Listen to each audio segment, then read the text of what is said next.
I thought I was going to watch just an old movie, a little bit of fun, not a problem. It's easy. It's just an hour and a half, 2 hours tops. 6 hours later. Anyway, I watched Anna Christie from 1930, Greta Garbo movie.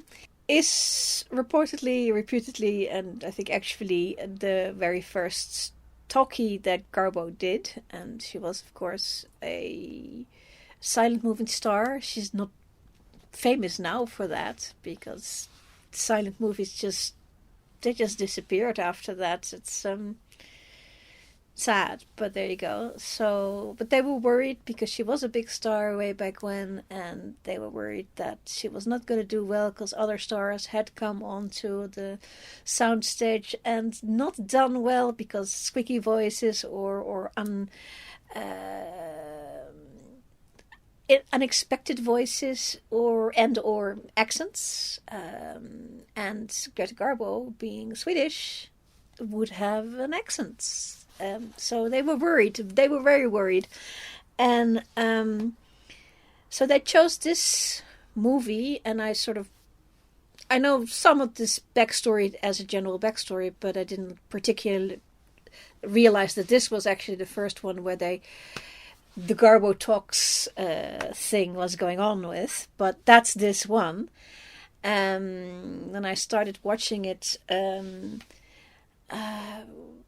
three things came to me very quickly. One, the sound quality is atrocious, and that's a question of it's A, old, B, the techniques they had were bad, and which also shows in the editing techniques. The editing techniques are not the greatest. There is some dead scenes where just nothing for like 2-3 seconds of absolutely nobody in frame. It's just, and it's 1930. They are just they are good at. They should be good at editing film visually because they've been doing it so long with the silent stuff. It's all visual. You have to edit real pretty tightly. So I'm not sure what went wrong here with just showing that space. Maybe it's just fashion or something. But the sound is absolutely brand spanking new, and they're trying to figure it out. Other movies that I've seen, they have like problems of where do we stick the music? Do we stick into any music, or what kind of music? And I didn't notice there was an issue with this, so I don't think that was an issue here.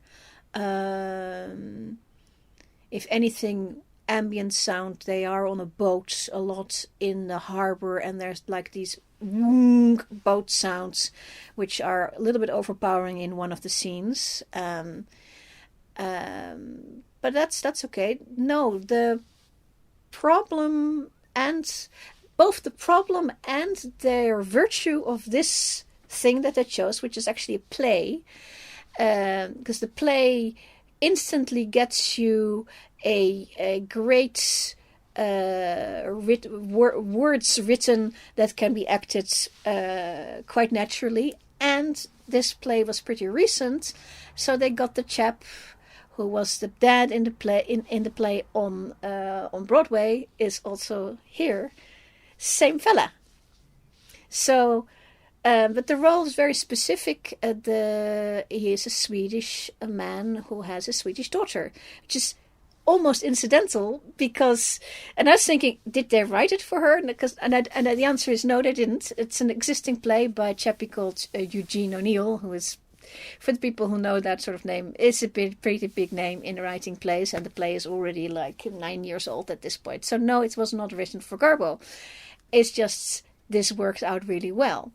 So the dad is a Swede in the story. The daughter is from Swedish descent, so she can do her Swedish accent because they were really worried about her accent.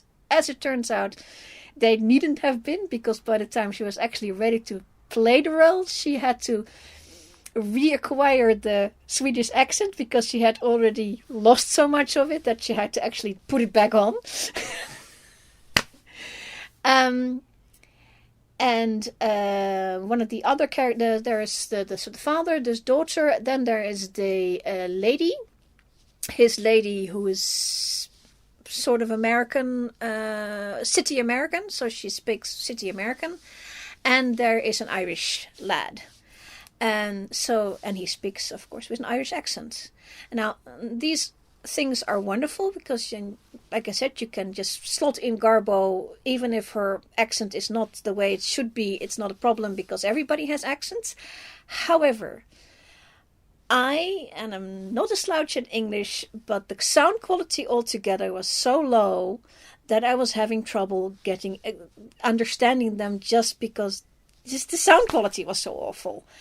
And I think because later, when you have like the 50s, the 30s, 50s, and 60s Hollywood stuff, they sort of go for this they call it mid-Atlantic English accents, mid-Atlantic American accent, and this is sort of a made-up thing. I found that out recently. It's a made-up thing to try to even out this difference in sounds. And not have this problem again, because if you have the sound quality, don't have that, and you have all these different accents, and you just drown in it. So when you're watching this movie, that's something you're going to notice. Try to get the best copy you can find, and then even then, the original recording is not the greatest on sound. It's just they didn't have the mics; they just didn't have it yet. So learning curve for them. It works out. So the play, come back to the play in a second. But Garbo is pretty good in it. I have to say Garbo has a certain style. As she did start doing Talkies, she got better at it. But it's a certain style, and you have to kind of, if you don't like that style, this is not your movie, but you're not going to watch a Garbo movie if you don't like Garbo. I mean, kinda. The play itself is a good play. I mean, it's famous for a reason.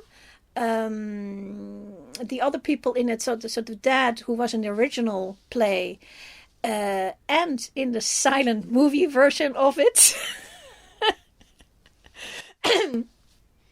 is really good. He has a very, very interesting face, but he can do the silent version stuff, and he can do the action version stuff as well. He's just a great actor. I may have seen him in one other thing or something like that, but he's The play is a story of the young lady who comes to visit her father after many years of basically being abandoned by him in country. He's a sailor guy. He now has his own coal barge in New York, and she was left in countryside with her mother, and who died, and were left with family, and it didn't go well, and they meet up and basically they have it out. That's sort of the play, what it's about, except that this original play was written 1921, came out on Broadway, so it is over 100 years old. 100 years ago, in the poorer people of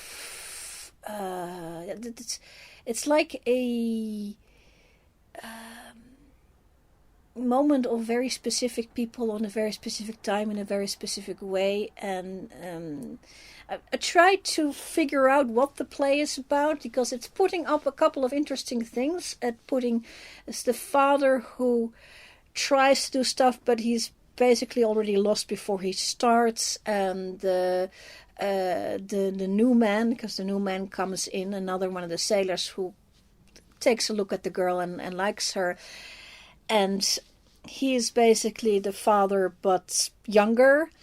That's where the father is going to be going. They're doing a circular thing here, and then there's the older lady who is with the father, who is basically a version of the daughter but 40 years later. this 40 the lady with the 40 years later, that is definitely in the play. That's what one of the first few scenes. I think some of the best scenes are in there between the lady and the daughter. They meet before the father even shows up. The lady knows who the daughter is, but the daughter doesn't know anything.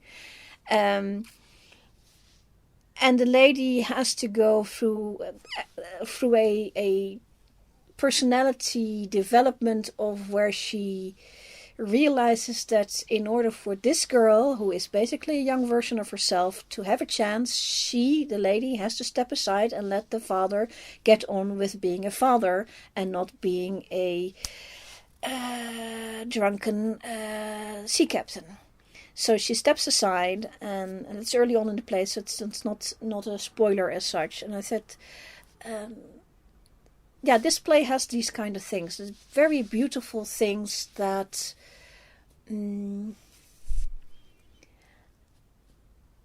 but I'm not quite sure what this play is meaning to be about. It makes a picture of the life of this girl, Anna, she had in the country, which was really bad because she was being treated as a servant, and then the young gentleman took too much interest in her, and then she had to leave, and then she was on the streets, and then house of ill repute, whole blah, but I don't know. This play says all these things, and it shows that the father should have done more, and it shows that the men should have maybe helped her more. It's like there's nobody there to protect her. Yeah. Even though she has a father, she has family, she has a mother, she has this gentleman who's interested in her, but he's also mistreating her. So basically everybody failed her. Yeah, everybody failed her except that the gentleman, the Irish gentleman, the young gentleman who is interested in her, he tries to do everything right, and still it's because he's actually a sailor guy, and yes, he goes to all the faraway places, and yes, he goes with all the ladies there, but he's willing to give that up for a nice gal like her because she's such a nice and clean gal. And then in the end, because she is a nice gal, not clean, she has to fess up and say, that's a nice dream, but I am not that clean. I got soiled, and then he has a conniption fit because that's not what he expected. And he was trying to he was trying to give her a ring and everything. And she said, yeah, I'm not going to do that if you don't know what's going on. And so this is what's going on. These are the things that happened to me. And then he runs off, gets completely drunk, does something stupid, and then comes back and says, I want you anyway. And that is what makes this film sweet, is that all these moments where people could go really bad and be really nasty, in the end they turn out to be sweet. Just like the lady who was the friend of the father. She steps aside for the daughter because that's the right thing to do. That is spoiler. It is how it ends. He does come back for her, and they find a way to make it work. I think.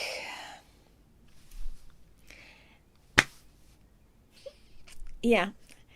There are a bunch of things that makes this thing interesting to watch. Is that it is a well-written play, so you're not gonna be annoyed or anything like that, but there's like little details. This is 1930, so it is in the middle of Prohibition. The play is written in 1921, which is also Prohibition.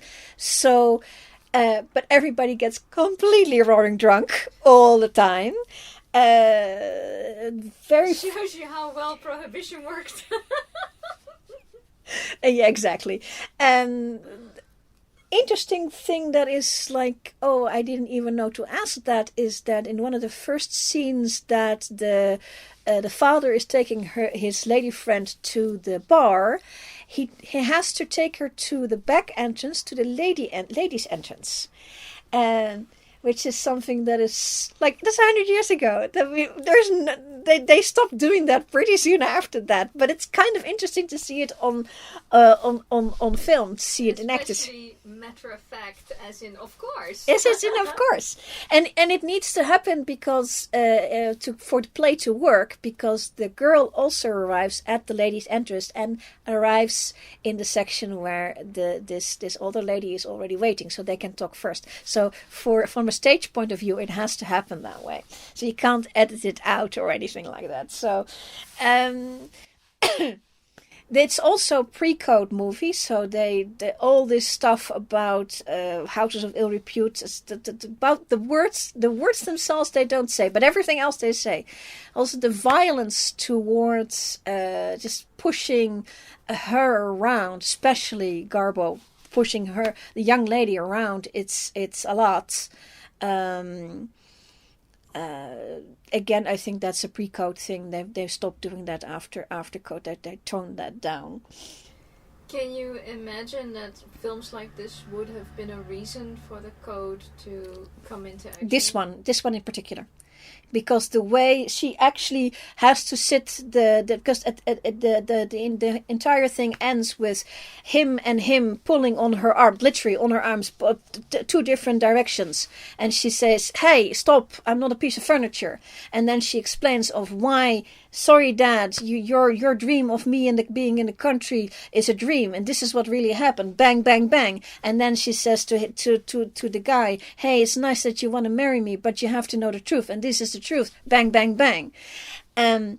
That is what makes this story interesting, and probably code happen, yeah, because she says it, and that she's going to pot over it, because she arrives. When she has the conversation earlier with the lady, she explains that she was in hospital because after she had started walking the streets and being in that house, the entire house got caught, and she got sent to jail for 30 days, and she went bananas. They had to take her to a loony bin. So she was in hospital. They keep calling it hospital. She was in a loony bin for X time, and she just got out, and she got the F out of here, and she went to the only place that she had an address for, which was her dad, was the drop-off place in the bar, because Dad's always on the sea. So I have a question. Would you consider this a feminist play? I think because Eugene O'Neill, not woman. Hey, we don't know. I think this is a very fair attempt by a guy to write a feminist play. I think it is definitely in the same style as Shaw's Pygmalion, which My Fair Lady was based on. It's the same idea of showing a woman being squished in choices that she doesn't have. And punished for those choices. When she fesses up to the young man who's interested in her about, sorry, I'm a soiled woman, that was not something she had any control over. She got taken advantage of, and now her life is ruined, because the man that she wants and who wants her, she cannot say in her honorably, she cannot say yes. The only other choice she has is complete silence, don't tell him.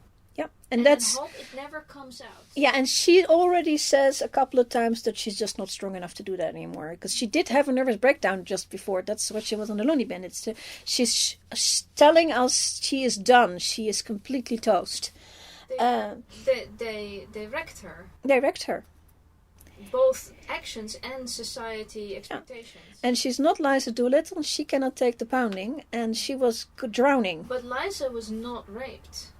No, because she kept herself specifically in this little flower business, which kept her just off the street and out of the gutter, just maybe. Yeah, and We're not sure, because she dreams of having one room with a seat in it that she can sit.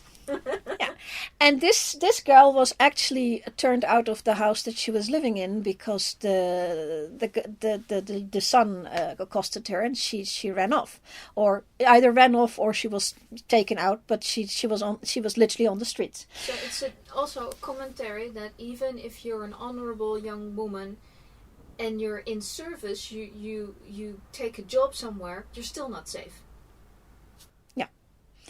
Yeah, and this was actually family, but yes.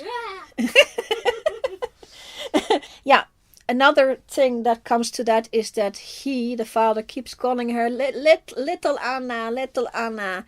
She's 20. He saw her when she was 5. She's not little anymore, and that's, in the end, that's what she has to tell her dad, not little anymore. We are living in a really nasty world, and this is what it looks like. The thing that these accents are really nice, and I do like the fact that they made the accents, because you don't see them often, because they stopped doing them for, like I said, because of it's hard to understand. But it's because you have the Irish, the lad is an Irishman, therefore Catholic, and Swedes are usually some sort of Protestant. Yeah, Lutheran. I believe he said Lutheran is this one, and so they make at the end. They also put that in, which I think was maybe a little bit too much. There was a lot in it. It's 100 years ago. I know, but it's not. The thing is, if you putting it in and not making it main feature, don't put it in. And they just put it in and not made it main feature. That's the thing. For them, 100 years ago. It was all you had to do is just drop those words, and everybody knew exactly what the impact of that was. Anyway, even though they had all these differences, even though Anna was something wrong with Anna, the guy does accept her in the end, and that's how the story ends. So that's nice. And it was the highest grossing film of 1930, so that's good. It got 3 nominations for Academy Awards. At the time, Academy Awards were like every second year, and there were a lot less categories. So getting any nominations is already a win. So they got 3. They got 1 for Garbo, 1 for the director, Clarence Brown, and 1 for the cinematography. And that takes me to the reason why this little 2-hour project became a 4-hour project. In 1930, when they're still trying to figure out how to do talkies, they thought, well, if we're going to do talkies and we're going to start speaking English, what are these non-English speaking people going to do? Because usually we used to put in Spanish cue cards or German cue cards or Chinese cue cards, and now we can't. Well, maybe we should make German version or Spanish version.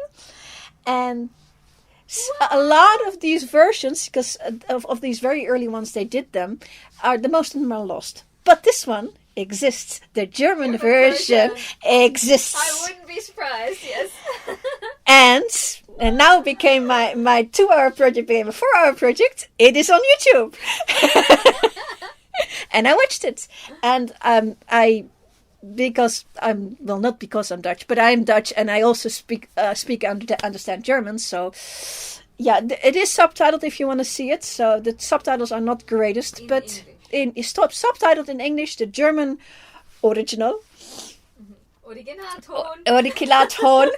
And with Garbo in German. Of course.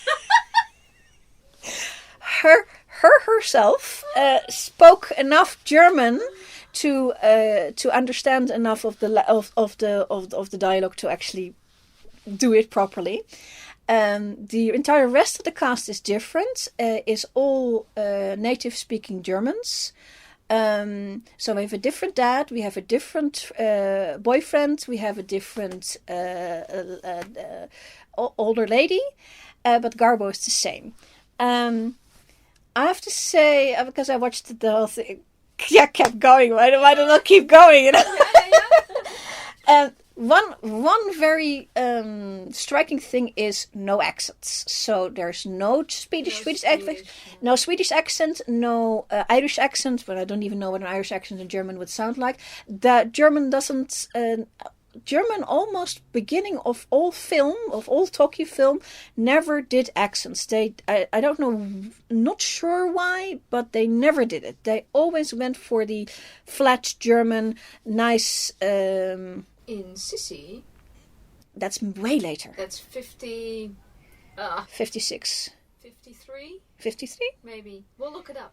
56 from, but that's way no. I mean, this is 30s. This is 1930s. So the 1930s, when you go to actual German movies of this era, they all have that same way of speaking German. It is the proper nice way. Hochdeutsch. Hochdeutsch. I suppose it's Hochdeutsch. I'd have to check if that's. I mean, it's like saying BBC English is the English. I don't know. I'd have to check with the English. But it's ask the English. Ask the English. In this case, ask the Germans. So. The advantage of having native speakers, the disadvantage of having to do a translation, is the original play was with the actors who were in the original play. You're very natural with it, and it runs off the tongue real fast. And in the English version, the only one who's running a little bit behind is Garbo, because she's the one who has to do it for her foreign language, and she is not the one who did it on stage.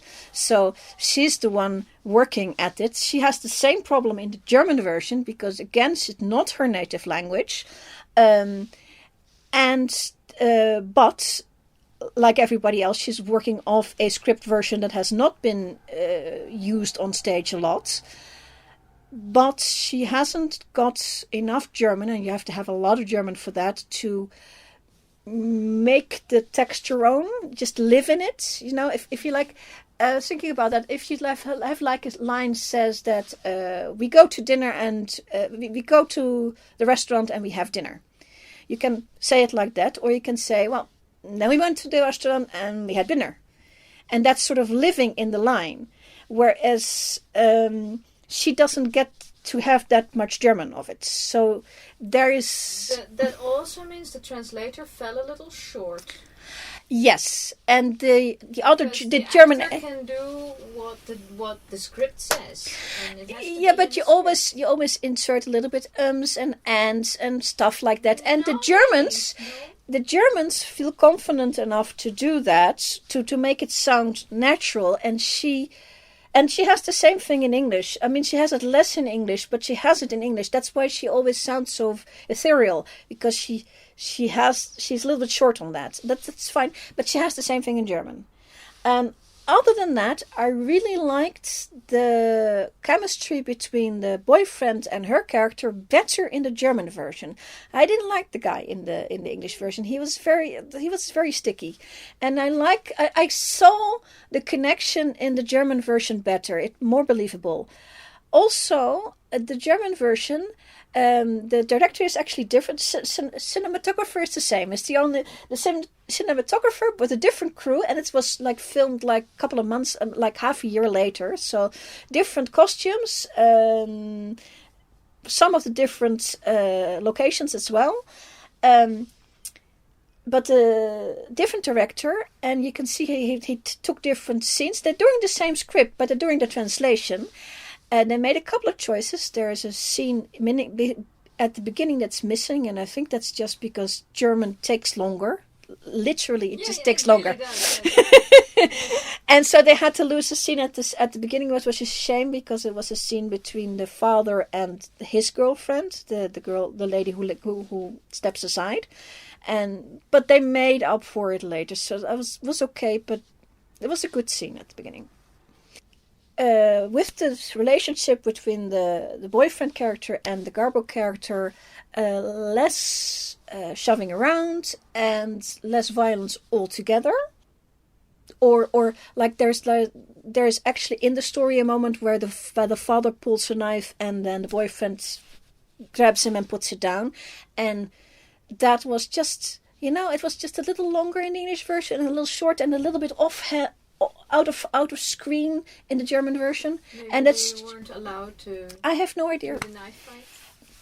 There's no reason for it other than it's a different director, and that's what he wanted to focus on, because that's what a director does, is direct the focus to what they wanted to say, and maybe they wanted to downplay that. But I liked maybe because it's like half a year later, Garbo is more confident in doing talking roles, that she feels more confident with this leading man with this boyfriend guy and she couldn't with the other one.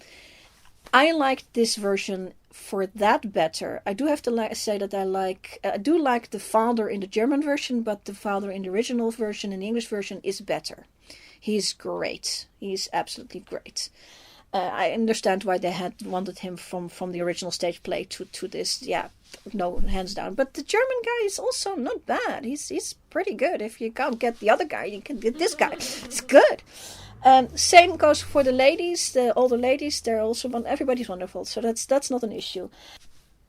Another thing I noticed, and that is also maybe because it's like half a year later, and half a year from they've been on doing Talkies for less than a year. So the editing was better. Just from scene to scene, when to start a scene, when to stop the scene, it was just better. So, at that time, from the 10s, 20s, and 30s. It is known that the technically Germans were very good at filmmaking, and a lot of the techniques and styles came from Germany to start with, sometimes through the UK to America. No, I'm just checking. The cinematographer is not specifically German. It's William H. Daniels, so that doesn't sound the German guy, but. The people attached to the German version are not anybody I know. Maybe they just learned from that. They saw the first version and said, "Okay, we want to tweak some." It is. I looked it up because the original version. It's officially 1930s, but it was filmed late 29, and this other version is filmed in the middle of 1930s. So it's like 6 months later. So many stuff has happened. Yeah, and it's just more of a coincidence that the cinematographer is the same guy, because they're probably in the same corner of Hollywood. So that I can recommend both versions. Even if you don't understand any German? Would be nice if you had a better subtitle version. It's not the version. The subtitling is not abysmally bad. It's just the German has some nuances somewhere that are lost, that the translator didn't write down. So, but the story is not that complicated. So for story content, it's not an issue. It's just some nuances here and there. Yeah, good job. But then I found that this you could quit, right? Yeah. 4 hours, you're done. Yes. No.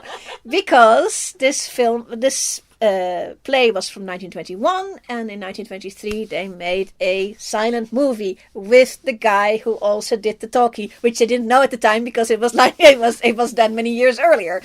So that is also on YouTube. So I watched that. Garbo? And not Garbo. No. Another young lady. I have to look it up. Blanche Sweet, who I suppose didn't make it to the Talkies. So George F. Marion is the guy who plays the dad. And all the other ones are different people. And again, I have to say, I did watch the whole thing. Interesting thing about this version is the other two versions is the exact same script, the same scenes. The only difference is a translation and a one scene less in the German one because they're running out of time. That's it. It's exactly the same. Even the shots where they go to Coney Island to ride the Ferris wheel, when they are not actually themselves in the shot, are the exact same images because they're meant to be. But this version is much earlier, and this is meant to be a different version, and it is silent. And since this is a play that runs on a mouthy talkie all the timey, and there are no navi, they have to do it like this. So the first thing you notice, and I did notice, is that everything that she speaks about later, or is inferred, or when they have the dramatic thing at the end where she tells some things here and some things there. Now you get it as scenes. You get to see all these things, which was interesting as well. It's a choice. They do the entire story, and they do it in order. Having seen the other one, this is a faithful retelling. So yeah, this one was okay. The version that's on YouTube has music, some okay. It's not stock music. It's because it's not Rachmaninoff or somebody like that. I did look it up, but I'll put it here. Which was okay. That it went up when it should go up, and it went down when it should go down. It's not. I'm sure it's not how they intended it, but it's a silent movie, so. It has all the problems that silent movies have, but like I said, if you've seen the story already, it's not a problem. I think that probably at the time was considered a good movie. By far, one of the best things is the dad in that thing. She's also pretty okay. She's very 1923. Considering it's 1923, I'm sure she's a very fashionable girl at the time. But I think he stands out best. Not Garbo, so I still have to see a Garbo, a silent flick of Garbo. So I'm gonna do that sometime. I have a question. So this is 7 years before the Garbo version. Well, actually 6 only, if you consider it was filmed in 29. How striking is the difference in fashion and the clothing, the hairstyle? Surprisingly striking, because the 23 version, she has a fashion, I would say, because there's also scenes of where she's younger, so she is wearing fashions that's 1920 or 1917, so just after World War One fashions, and then 21 she's not supposed to be rich, so she's wearing not the latest fashions, so she's wearing something I would say 1921 fashion. She's not wearing the full flapper, and then when you get to the Garbo stuff, that's 1930, and you skipped over all the flapper stuff. So I was going, where's my flapper? Your flapper is 1927, not in 1930. What about the hair? Garbo is wearing a slightly longer hairstyle with ringlets, so it's already in the 1930s. It's already gone. Wow, so that was weird. It was a flash. It was a flash and it was gone. Wow. Really. And it's in all the movies now. It's all we see. Yeah, but because the Talkies didn't start until 2029, you get all the good movies. And the ones before that, they're hard to watch because you have to invest in a different way to view them, and I know how to do that now. And especially if you've seen the story already, because then I've seen like this story 3 times in a row, 2 of which were practically the same, and you were helped along. So if you ever want to go into a silent movie and you don't know which one to pick one of which you already know a story, like Romeo and Juliet, you already know the story. Lord Fauntleroy, there's so many of them. Yeah, if you know the story a little enough that you can go without actually checking on the story, that should help you to get into how do I view a silent movie. Because they have a lot of shorthand that they have learned how to do. I mean, movies that we have now are also chock-a-block full of shorthand of how we follow a narrative from a bunch of pictures with a bunch of noisemakers. There is the trick of the trick of doing flip flip flip to show that you're in a different scene. You know, that's sort of shorthands that you have to learn. And these silent films, they had all these shorthands. It's just we never learned them because we're watching Talkies. As a modern person watching this kind of movie and any of the Talkie ones, remember it's a long time ago, and the way that people treat each other is, thank God, different.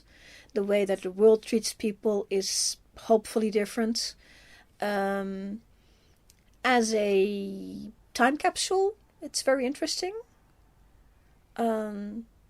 It's with reason it was the best grossing movie of the year because of the shock value, but because also just simply because it's a good movie for 1930.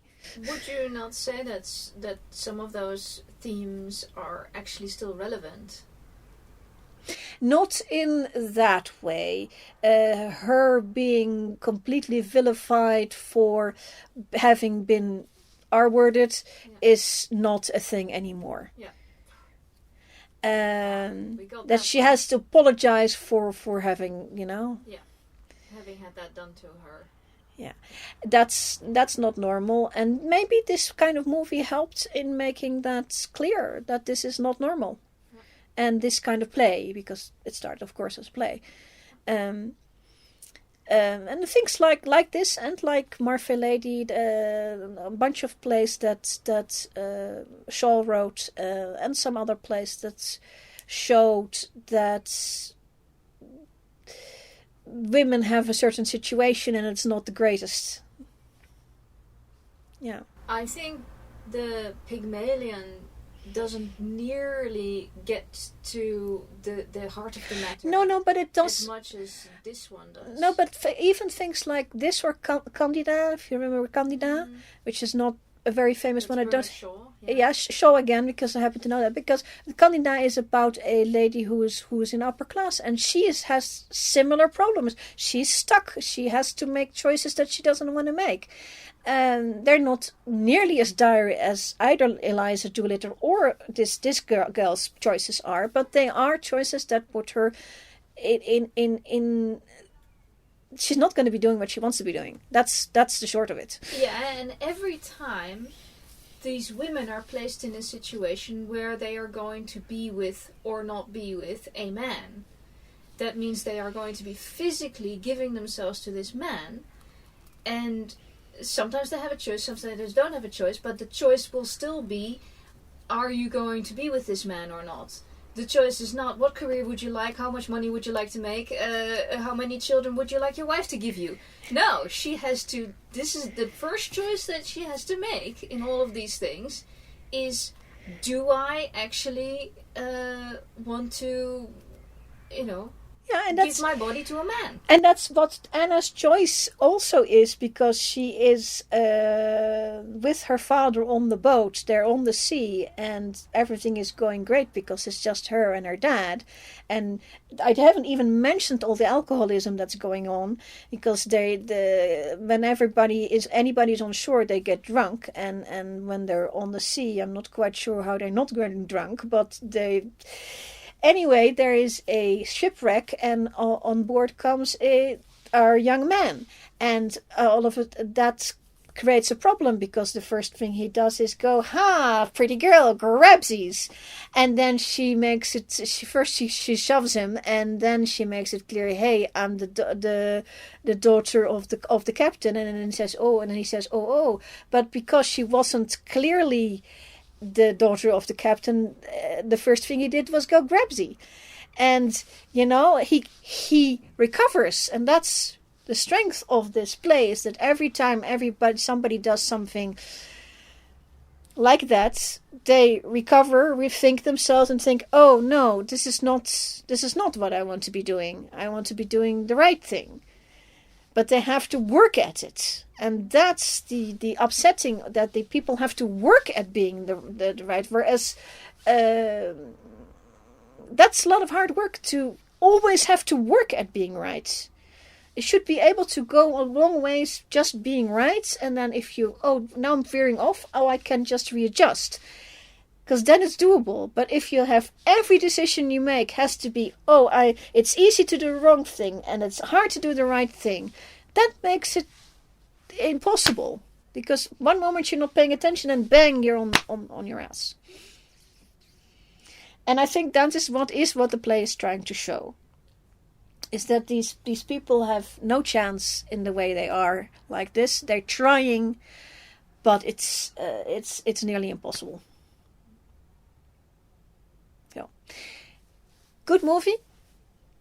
Go watch. I know the German version is on YouTube, and so is the silent version. I'll have to look for the Garbo version, but I'm sure it's somewhere on a TCM or something like that. So, yeah, that's my opinion, and I'm sticking to it.